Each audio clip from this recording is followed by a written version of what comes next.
Hey there, everybody. Welcome to our discussion on the Blacklist Season 1, Episode 6. Gina Zanetakos. We're talking about someone from the corporate world in some ways. The criminal corporate world, yeah? Listen, I had to dress up for the occasion. This is a very formal sort of wear for me in this Blacklist discussion. No, this is a very fun early part of the season. We're still getting to know who everybody is, where they stand, how they fit into the world of this show. And, Gina is someone who plays a role later on, especially in season 3. So there's a lot to talk about with this character. There's a lot to sort of piece together when it comes to the show itself.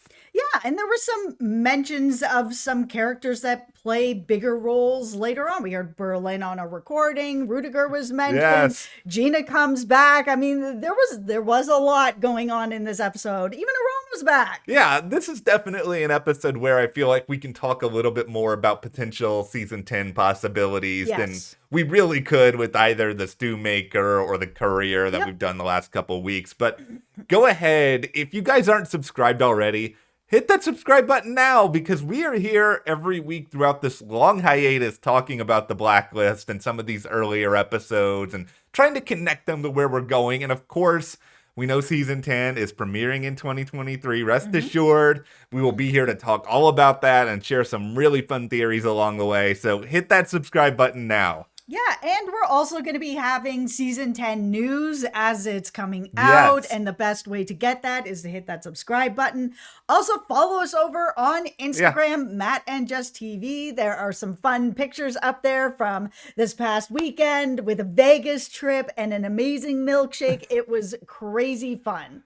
This episode is also kind of crazy fun in a way, just because we have the real, Reddington and Tom sort of pointing at each other, being like, "You're the bad guy. No, you're the bad guy." And this is really the best example of this that we've had so far. And there was a lot of play around the mystery box, because not only does Tom have one, but Gina has one too, with the same sort of stuff in it. Money, passports, and it has the same symbol on it. And this whole episode really starts off with Tom trying to find different ways to divert Liz away from the fact that this box is connected to him in any way. He's in pure denial. Sure, call the FBI on me. I don't care. And then getting a little softer, being like, hey, it's not me. It's not me. I don't know what this box is. But none of it ends up working. And she ends up calling in the task force to be like, I need you guys to just investigate my husband. And that's where it lands. Very, very fun interrogation, watching the back and forth between Tom, who we all know is dirty, and Mira. Yeah, I think all this stuff with Tom is great for sort of understanding how far he is willing to go to protect his own past, to protect his connection to Gina, and I think also to protect everything that he knows about Reddington, because I think he just sort of realizes if everything involving Reddington really comes out, he is in huge trouble when it comes to his cover and also other people that he has worked with. Like Tom is in the biggest pickle out of anyone in this show in the earlier seasons when it comes to the only real safety that he has is continue to be sort of innocent teacher Tom. Yeah, he got very lucky that Gina was in that picture, because if she wasn't in that picture and they weren't able to make any sort of connection to anyone else, it was going to be very difficult for him. I mean, he was trying to be like, hey, call this headmaster, make sure you check with him. I was there. And later he's like, oh, I don't know who this guy is. This isn't the guy I met with. I met with Victor, which is sort of then bringing in this new mystery too, where people are kind of like, well, why would he pretend to bring you in for a job interview? I don't know if that's really the greatest defense, but it's what he reached for. I think this whole storyline with Tom and Reddington, it shows further how good of a liar Tom is, how manipulative Reddington is as well, because he sort of recognizes a big key to his own success is to sort of find a way to turn Liz against Tom, and he's going to work actively to try to make this happen. And I think it's a very smart time to bring someone like Gina in, because Reddington knows, okay, here is someone who does have a history with Tom, who does have these connections with Tom, and, it's at least going to make things messier. Oh, for sure. The minute he was like, yeah, Gina is his lover, Yeah. she was just like, her whole face dropped. It's like, how many more, layers of crap can he put on this marriage? It's just like, oh, this isn't working over here. Cool. We'll put in a lover over here. And that's why it was really interesting. We all know where it ends up, but it was interesting at the end of this episode when we had Gina in the hospital room talking to the FBI, and she's like, all right, fine, I'll inform, I'll let you guys know, whatever. And Liz was like, how do you know my husband? And she's like, I don't. I was just like, okay, well, we all kind of know how that ends up. But at that time, it was the thing that really hit Liz, where she was like, Reddington, like, come on, like, I am done with you.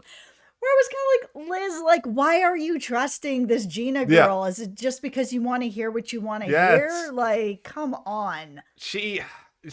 Her whole life is crumbling. She's like trying to grab onto something no matter where it is. And, Gina's throwing her a life vest in this moment. I think she's just like, okay, I'm willing to accept this. I'm willing to go with this. But it's like Gina's a really fascinating character in a way, because she's got all these different motivations that's going on. She's like extremely dangerous. She's a real star of one of the first of many editions of Donald Wrestler getting owned over the course of this show. And were it not for the fact that, Gina really snuck up on him in that elevator and he wasn't prepared, I probably wouldn't buy for a second him getting owned in the way in which he did by her. No way. It's just, I guess she just had like the preemptive strike on him. Yep. But if we're going to talk about Gina long-term here, and I think this is a good opportunity to do this, is that we know that she comes back for an arc in season 3, but like out of a lot of the characters that we've sort of talked about here, the freelancer back in season 2, he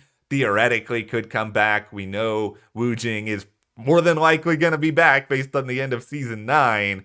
Like, Gina is still out there. Like, she's still someone who could be brought in. I think the question then becomes, okay, what's the motivation for Gina to kind of come back after so many years, when so much of her story was really more about Tom than it was about Reddington? Yeah, and I mean, we saw her at the end of this episode kind of informing to the FBI. So if WUJING shows up and is like, hey, Gina, just so you know, Reddington's an informant. I mean, what is she going to be like? How dare he? Like, she spoke to them as well. So it's not like she can feel raw about it, but, it's a bit hypocritical if that's the thing that's going to make her so mad.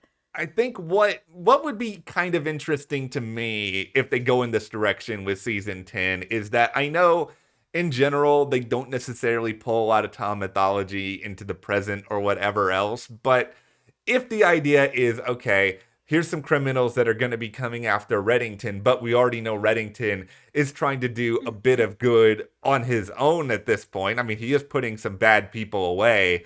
I could see Gina kind of falling on either side of this. I could see maybe some criminal trying to recruit her and trying to justify, going after Reddington because of all his, distaste for Tom. But at the same time, I kind of wonder if she's someone who could work with Reddington to some degree. She doesn't have the same element of betrayal as some of these other criminals in the past did. And, Tom was on a show called The Blacklist Redemption. And I know that Gina, that wasn't really her bag, but No. Could we have Gina Redemption at some point in here as well? I mean, it's possible, but after Reddington getting betrayed by so many people who were so close to him, I'm not sure that he would really have her in that close or even at an arm's length at this point after everything that's gone through.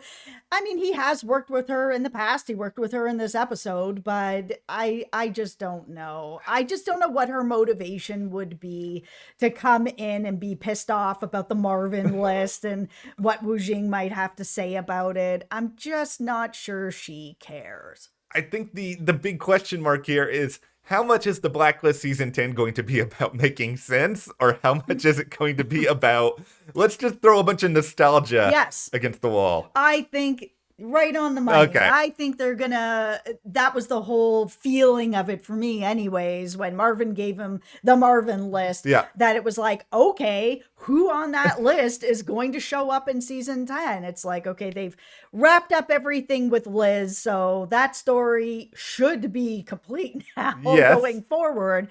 So how do you keep all of us fans into the show where the Liz mystery's gone, the Tom mystery's long gone? How do we get that feeling still about this show? You bring back blacklisters that you're like, oh man, I haven't seen them in a long time. Oh, Gina, okay, we have a lot of history with her. That would be what's exciting here, because, you know, Gina's not a one and done blacklister. No. She's memorable for a number of different ways. Like, there's a lot of Mr. Solomon people out there who want to see him back, and, you know, him and Gina at least have like some remote connections. Like, there's a lot of different ways they could go, but just like within the framework of what we saw in this season, in this episode, like, I remember watching this and just being so utterly confused after the fact of just being like, why would Reddington do this? And I still felt, though, at the time that, okay, he clearly cares about Liz to some extent. Like, I don't think he's just jerking her around for no real reason, but what is it? Yeah. This was a really good, interesting episode. I hope we get to see some other ones where we watch it and we're like, man, that was really good too. I forgot this, that, or the other thing. I think that there is a strong possibility that we will see Gina. I know that she was very much connected to Tom, but I mean, Tom was also really connected to Reddington, and she also has been hired by Reddington. Her connection with Reddington is also there. I could see her coming back. Like you said, she wasn't a one and done. She had a pretty strong arc. I think that going into season 10, we are going to see some very memorable blacklisters come back into play that are going to be coming after Reddington. And she is a very strong person to come after him. Well, let's hope we get some news on this over the next few months so we don't get just driven completely up the wall. But we will be here, of course, to continue to talk about some of these blacklisters, some of these early episodes. So hit that subscribe button so you guys don't miss any of that. Thank you so much. We'll see you here next time.